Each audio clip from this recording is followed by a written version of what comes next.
हमारा जो संगठन है किसान मोर्चा है, किसी भी प्रकार की इजाजत नहीं देता कि कहीं मुर्दन किया जाए। तो मुझे लगता है कि ये जल्दी ही ये लोग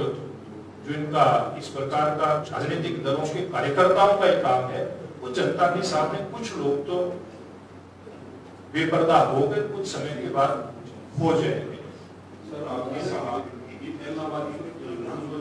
गवर्नमेंट में पीछे रह गया जी, और भारतीय जनता पार्टी का उम्मीदवार जीतता है तो वहाँ पे गवर्नमेंट जी,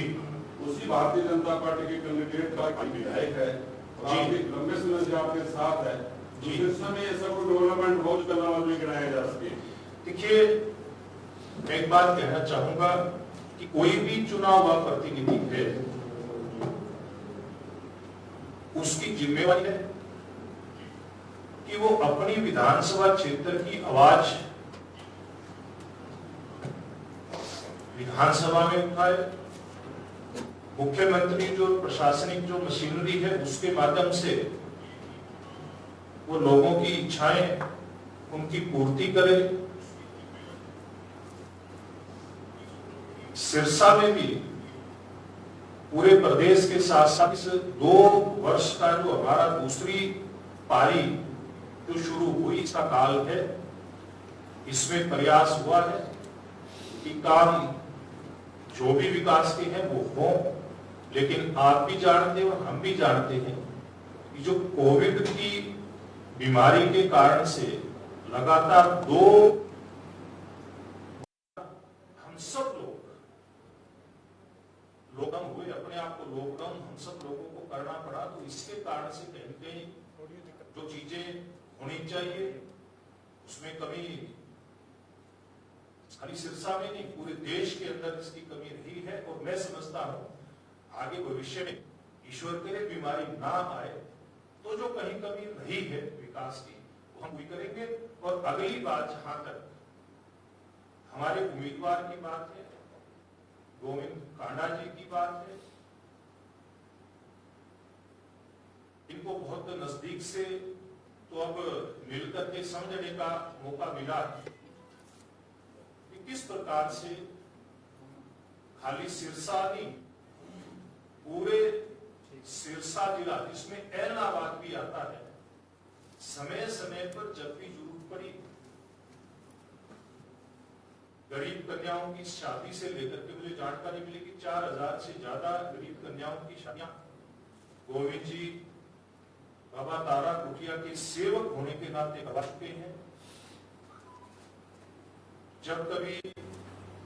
किसी गरीब परिवार को और किसी तरह की मदद की जरूरत होती है, गोविंद जी सामने निकल कर आते हैं। उसमें सिरसा के साथ साथ ऐलनाबाद के हमारे जो वहां जरूरतमंद परिवार हैं उनकी मदद भी होती है। अब जब कोविड का समय था, जब भी जिस भी संगठन ने जिस भी प्रकार के सहयोग की आवश्यकता महसूस की, जैसे सब सामाजिक संगठनों ने मिलकर के इस महामारी से निकलने का एक बहुत अच्छा प्रयास किया, उसमें गोविंद जी ने भी तारा बाबा कुटिया के सेवक के नाते बहुत अच्छी भूमिका निभाने का काम किया है। तो मैं समझता हूं पूर्व में तो ये जो विधायक वहां के रहे, ये अपने अहंकार के कारण से कि मैं हूं, मैं बड़ा नेता हूं, मैं गली नाली की बात नहीं कर सकता विधानसभा में खड़ा होकर के, अपने अहंकार के कारण से ऐलनाबाद का जो विकास वो जनता को एहसास नहीं होगा। गोविंद कांडा जो एक सामाजिक कार्यकर्ता के नाते इतने सेवा के कार्य कर सकते हैं और जो जनता का जो मूड मुझे बढ़ता दिखाई दे रहा है, धीरे धीरे करके सामने तस्वीर आती दिखाई दे रही है, उसके कारण न केवल जीतने में सक्षम हो बल्कि उसके मन में अपने क्षेत्र की जनता के प्रति लगाव, इस प्रकार का उम्मीदवार लेकर के आती है। भारतीय जनता पार्टी या गठबंधन के लिए नहीं लेकर के आए और बहुत योग्य उम्मीदवार, जैसे मैंने कहा, मैंने तो अभी कुछ दिन से मेरा जब से सिरसा में ऐलनाबाद के चुनाव के संदर्भ में हुआ, जब गोविंद जी ने भारतीय जनता पार्टी ज्वाइन की, जैसा मैंने पूर्व में बताया कि किस किस प्रकार के काम किए। तो जब लगा कि इस प्रकार का एक कार्यकर्ता भारतीय जनता पार्टी का सदस्य बनकर के वो ऐलनाबाद क्षेत्र की जनता की सेवा करने का एक मन बनाए हुए हैं और उसके मन के अंदर कुछ करने की ललक, तो ऐसे उम्मीदवार को हम लोग लेकर के इस चुनाव मैदान के अंदर उतरे हैं। और मुझे लगता है कि जैसे जैसे हमारी एंट्री इस ऐलनाबाद विधानसभा क्षेत्र में हमारे उम्मीदवार की हो रही है, उससे इनके प्रति जो जनता का लगाव और इनका जो जनता के प्रति स्नेह वो दिखाई दे रहा है। और ये बेशक एक बीच का जो समय रहा है उसमें गोविंद जी भारतीय जनता पार्टी के सदस्य नहीं रहे हों, लेकिन इनके पिताजी स्वर्गीय मुरलीधर जी वो कभी जनसंघ के एक मजबूत नेता कार्यकर्ता सिरसा में रहे हैं, इसलिए ये कोई भारतीय जनता पार्टी के प्रति ये परिवार कोई नया नहीं। मराना साहब, भाजपा एक कैडर पार्टी है और उस कैडर पार्टी को देखते हुए जब भी कोई उम्मीदवार का चयन होता है तो पूरी योग्यता के साथ देखा जाता है जी। लेकिन ऐलनाबाद चुनाव को लेकर हम बात करें, चाहे पिछले चुनाव की करें या करें, दोनों बार ही आयातित उम्मीदवार ही मैदान में खड़ा किया गया है, जबकि इस बार 17 प्रत्याशियों उम्मीदवारों ने अपनी दावेदारी जताई थी। तो क्या ऐसा कोई सशक्त उम्मीदवार नहीं था बीजेपी के पास, या जो 2 बार चुनाव हार चुके हैं उन्हीं को ही दावेदारी योग्य समझा जाता है? देखिए, मैं एक बात कहना चाहूंगा, भारतीय जनता पार्टी अगर हम संगठन की बात करें, आपने बिल्कुल ठीक बात की, कैडर आधारित पार्टी है। साधारण सदस्यों की बात करें तो दुनिया की सबसे बड़ी पार्टी भारतीय जनता पार्टी है। हरियाणा प्रदेश की बात करें तो पिछला जो कार्यकाल था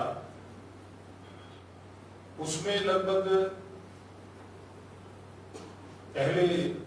30 लाख के आसपास, और जब दूसरी बार चुनाव हुआ संगठन का, उसमें हम लोग उस सदस्यता को कंटिन्यू करते हैं और उसमें कुछ एडिशन करते हैं, तो 10 लाख के आसपास की सदस्यता का और उसमें एडिशन हुआ था। तो लगभग 40 लाख के सदस्यों के साथ भारतीय जनता पार्टी हरियाणा की सबसे बड़ी राजनीतिक पार्टी है। जहां तक चुनाव की बात है, मजबूत पार्टी और मजबूत पार्टी के कार्यकर्ता कैडर के आधार पर भारतीय जनता पार्टी चुनाव लड़ती है। और जहां तक उम्मीदवार की बात है, कोई भी राजनीतिक दल के चुनाव में जो उम्मीदवार आता है उसकी विचारधारा, उसका जनता के प्रति लगाव, जनता की समस्याओं की जानकारी और समाधान की ललक, ये सारी चीजें, और उसके बाद फिर उम्मीदवार की जीत, ये सारी बातें देख करके हम उम्मीदवार उतारते हैं। और जब चाहे विधानसभा का गठन होता है, लोकसभा का गठन होता है, उसमें फिर कैडर के आधार पर एक विचार राजनीतिक दल का उभर करके आता है, और उस विचार और सिद्धांत के आधार पर हमारी सरकारें चलती हैं। फिर कोई सांसद, विधायक कोई नया बन करके आए, कोई पुराना जीत करके आए, इस बात का अर्थ छोटा पड़ जाता है,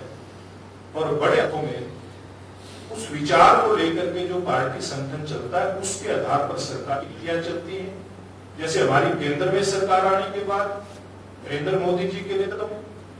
या हरियाणा में मुख्यमंत्री जी की सरकार आने के बाद विधायक बहुत सारे नहीं थे। मेरे बराबर में पूर्व मंत्री कृष्णपाल जी बैठे हैं, कृष्ण कुमार जी बैठे हैं, ये भी नए थे, लेकिन भारतीय जनता पार्टी के साथ जुड़ने के बाद जो भारतीय जनता पार्टी का विचार है, सिद्धांत है, पंडित दीनदयाल उपाध्याय का अंत्योदय का मंत्र है, उस अंत्योदय के मंत्र को लेकर के आत्म मानव दर्शन, जो एक राजनीतिक दर्शन, दुनिया का सबसे श्रेष्ठ राजनीतिक दर्शन है, उसके आधार पर हमारी सरकारें काम करती है। वो जब कोरोना जैसी महामारी भी आती है तो उसी राजनीतिक इच्छा के बल पर सबको साथ लेकर के हमारा राजनीतिक नेतृत्व दुनिया की सबसे बड़ी महामारी से कुशलता के साथ अपने देश को निकालने का काम करता है। ये हमारे विचार की ताकत है। कहीं कुशल कबड्डी पूरी आती है, जैसे अब पिछले जब जी। नगर परिषद सिरसा की जो चेयरपर्सन चुनी है, उस वक्त लोपा की जो चेयरपर्सन चुनी गई है और जहां बीजेपी चाहती थी कोई और चुनाए,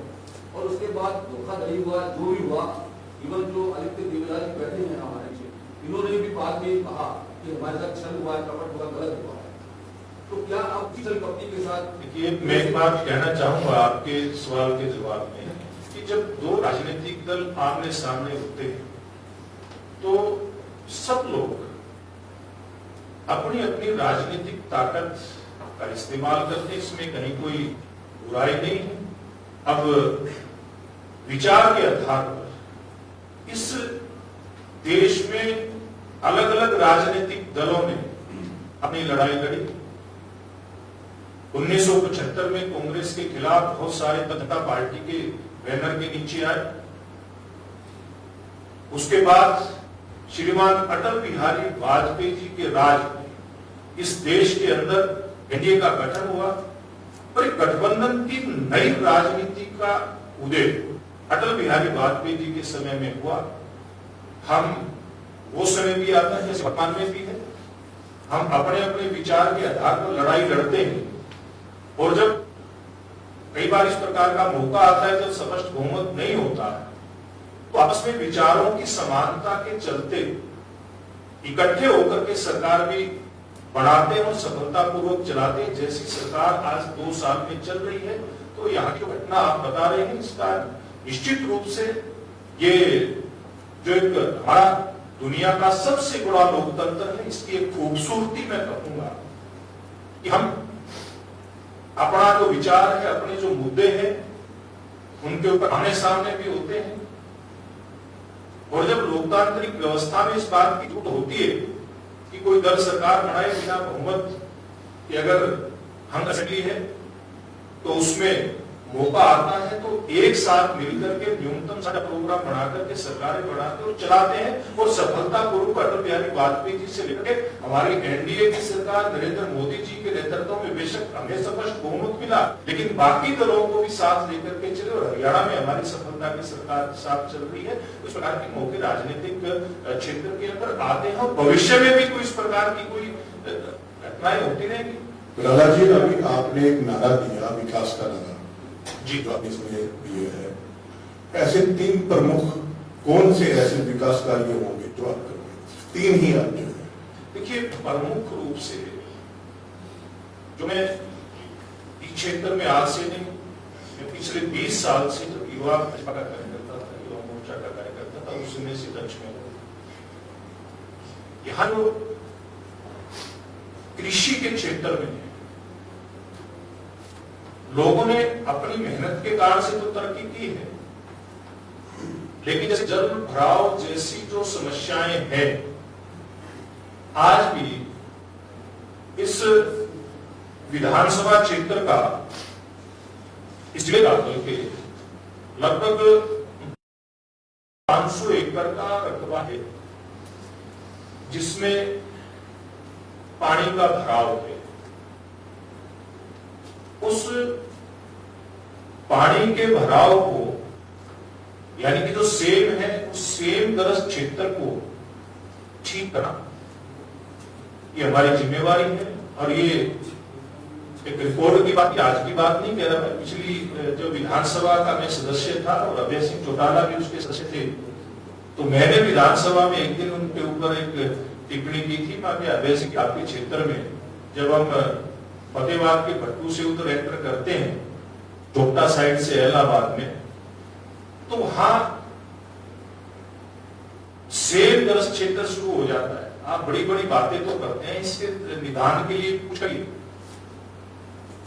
तो उसके बाद दुर्भाग्य से ये 2 साल का समय कोविड के कारण से जरूर खराब हुआ, बीच में लोकसभा विधानसभा चुनाव आए, लेकिन हमारे मुख्यमंत्री जी ने उस बात का संज्ञान लिया और पूरे सिरसा क्षेत्र सहित हरियाणा के कई हिस्सों में जहां सेब का पानी है उसको खत्म करके और किसान की खुशहाली आए, इस बात का प्रयास शुरू हुआ है। योजना 12,500 एकड़ की बन चुकी है और आप अगर जाएंगे, जाते हैं, आपको कभी मैं दिखाऊंगा फतेहाबाद जिले की चीड़ और इसके आसपास गांव में इसी प्रकार की समस्या थी। हमारी सरकार ने उसका निदान करने का एक सफल प्रयास किया। जो पानी कभी जमीन के ऊपर दिखाई देता था, आज वहां जाकर के आप देखेंगे तो 6 से 7 फुट पानी नीचे उतर जाता है। प्रमुख ये किसान के लिए, कृषि क्षेत्र के लिए इस समेत जो भी आधारभूत ढांचे की जरूरत होगी, चाहे उसमें सिंचाई का पानी खेत तक पहुंचाने की बात, इनके लिए 1-2 जगह दिक्कत है, उसका समाधान भी पीछे मुख्यमंत्री जी से कुछ किसान मिले थे, करवाने की बात हुई थी, उसके ऊपर ठोस बात भी हुई। और अगली बात है कि शिक्षा के क्षेत्र में हैदराबाद में बहुत कुछ करने की जरूरत है, इसको किया जाएगा। और तीसरी बात जो आम आदमी के साथ जुड़ी हुई है, बातें तो बहुत है, लेकिन आपने 3 पूछे हैं तो बातें कितनी भी बताई जा सकती है, लेकिन तीसरा है सरकारी जो योजनाएं हैं, बहुत सारी योजनाएं, वो विकास की योजनाएं भी, जन कल्याण की योजनाएं, गरीबोत्थान की योजनाएं, शिक्षा के क्षेत्र में, ऐसी सब योजनाएं केंद्र और प्रदेश सरकार की है। उनका लाभ पंडित दीनदयाल उपाध्याय जी का जो अंत्योदय का हमारा मंत्र है, अंत का उदय, अंतिम व्यक्ति तक इन योजनाओं का लाभ कैसे पहुंचे, ये हमारी प्राथमिकता में रहेगा। और हम वो जल्दी आपके सामने जो हैदराबाद के लिए हमारा जो घोषणा पत्र होगा उसको भी जारी करेंगे, डिटेल में फिर जिस दिन करेंगे उस दिन चर्चा करेंगे। लेकिन थोड़ा चुनाव पहले से बहुत व्यस्त प्रोग्राम है। एक सवाल है, सिर्फ एक सवाल, आप इसके उम्मीदवार का इनेलो से मुकाबला मानते हैं या कांग्रेस से? देखिए, मैं एक बात कहता हूं कि यहाँ की जनता को जिन जिन लोगों ने छलने का काम किया है एलनाबाद की जनता को, और वो एलनाबाद की जनता उनको सबक सिखाने का काम करेगी। फिर तीसरे पे कौन आएगा, दूसरे पे कौन आएगा, चौथे पे कौन आएगा, ये एलनाबाद की जनता तय करेगी। और मैं एक बात विश्वास के साथ आपके बीच में कह रहा हूं, तो हमारे पास लोगों का फीडबैक है, क्योंकि फीडबैक वैसे नहीं आता। हमने जन कल्याण के काम किए हैं, जो गरीब व्यक्ति, जो खास करके रोजगार की बात करें तो रोजगार आम आदमी के लिए, जैसे मैंने कहा ना, मैं और मेरा यहां चलता था एलनाबाद में, हमारी सरकार आने के बाद कहीं पर एलनाबाद विधानसभा क्षेत्र से